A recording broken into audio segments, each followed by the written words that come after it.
Last week, I spoke on the governor's amendments to Senate Bill 99, which banned gender-affirming care. This was a bill that was one of many targeting the LGBTQ community in Montana. This legislature has systematically attacked that community. We have seen bills targeting our art forms, our books, our history, and our healthcare. And I rose up in defense of my community that day, speaking to harms that these bills bring and that I have firsthand experience knowing about. That is obviously Representative Zoe Zephyr speaking out in defense of herself in anticipation of the vote to potentially censure or expel her from the state legislature. Well, we now have resolution to that in a sort of echo of what happened in Tennessee, showing just the slightest bit of learning from that experience. The GOP decided to effectively expel Zoe Zephyr from the legislature. Not technically, but is barred from being able to speak, being able to actually go into the chamber. Will still technically be able to vote and participate in committees, but not discuss proposals, discuss amendments. So you get some of the position that your constituents voted you into. And that's why I say maybe they've learned the slightest bit from their war on the Tennessee 3, that maybe they think this will lead to less of a pushback after effectively silencing and kind of removing from office the state's first transgender lawmaker. We'll see, It's devastating, it's anti-democratic. It's a joke from a party that says that they care about freedom of speech and not canceling things or whatever, as if we need more evidence that they never meant any of that. I feel like we've been moving towards this throughout this week. Farron, what do you make of it? Yeah, I mean, the whole thing they say is, well, you broke decorum. I mean, we have to be fair and not the decorum. We have to be on our P's and Q's while we're in this body.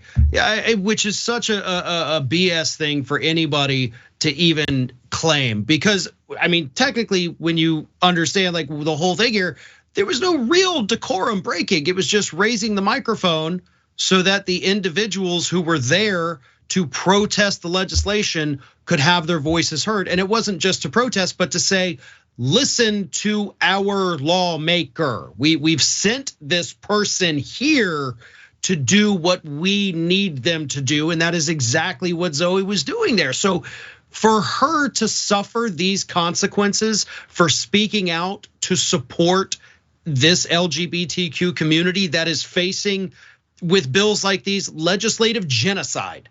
You can't exist in our country. You can't exist in our state. And it's a total farce.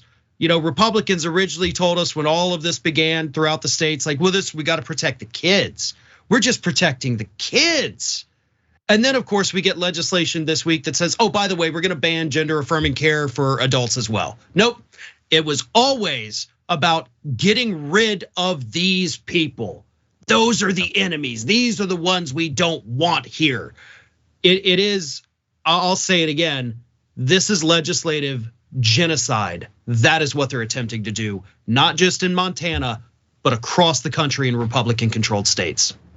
And look, I already know conservatives are gonna freak out about what you just said. How could you say that? It's not genocide. We're just, we're only protecting the kids. We're only interested in, again, none of this has anything to do with kids anymore. They moved on, they spent a couple of months hiding behind that obviously fake defense, and they moved on. But so hypothetically, so what if we wanted to ban public displays of being white as an example? I mean, obviously we're not gonna hunt down and shoot everybody who's white, but you do need to cover up your skin. And anyone who helps you to have white affirming whatever, anyone who gives you a crew cut or sells you a no fear tank top or something, well then they're gonna be locked up. And if Dave Matthews were to perform, then that's obviously out. Like, can you imagine if any other community was being targeted in this way to take away more and more chunks of rights and effectively saying, oh, I guess maybe at the end of the day, you can exist within the confines of your own skull, but anything beyond that is gonna get the iron boot of the government. They would not accept it for a single second. And that is what we are seeing in states across the country. day after day after day after day. This isn't one crazy politician, one crazy state legislature. This is literally dozens of pieces of legislation in individual states. States who, like Texas, their state legislature isn't even a full-time thing. Doesn't even deal with a whole lot of stuff, but has decided to be very busy when it comes to curtailing abortion rights and attacking the trans community. And so I think that you're 100% right in the way that you've portrayed that. My guess would be that in this case, as within Tennessee, they're going to regret the moves that they have made, because they seem to be like trying to elevate and increase the power of these people that they're trying, like at least ostensibly trying to suppress. We're gonna have Representative Zephyr on the show. That's the idea anyway, tomorrow to speak about this. But we're gonna see that now. Just the representative is a national figure to be able to go on the news, talk about the silencing, talk about the war on trans people. So very, very, very smart move there, GOP. And it goes even beyond just the gender affirming care, because you do have people, I'm sure you've seen the clip. Ben Shapiro last week was asked the question, like, should we ban men from wearing traditionally female clothing? And he says, yeah, I think we should. So we're now going after dress codes for being in public.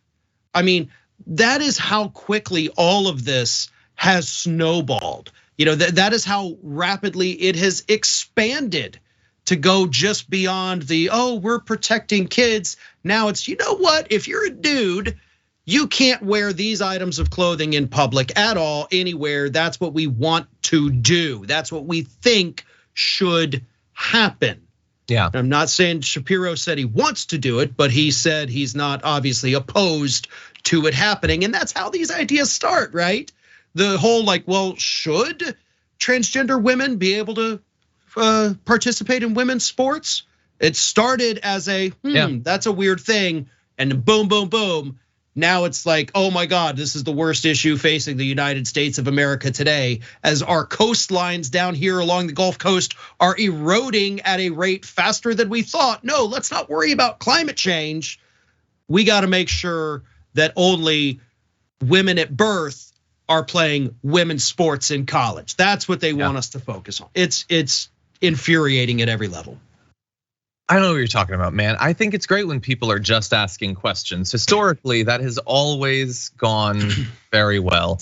It wasn't the AG of Texas is saying you have to wear clothing consistent with your biological gender. First of all, like, maybe I'm an idiot or whatever, but I feel like they are totally blowing a million holes in every argument that they've ever made about the distinction between gender and sex.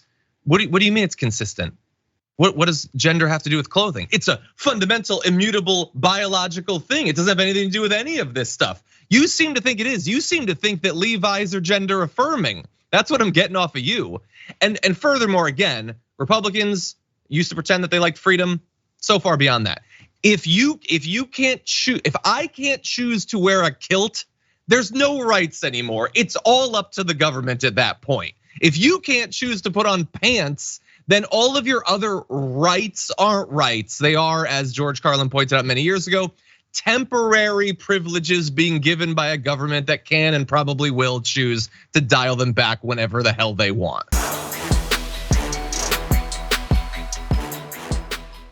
For more political news breakdowns, interviews, stories of activism, and me trying my hardest to care about the occasional big celebrity news story, subscribe to our YouTube channel at youtube.com/thedamagereport. And you can ring the bell wherever it is so you don't miss anything.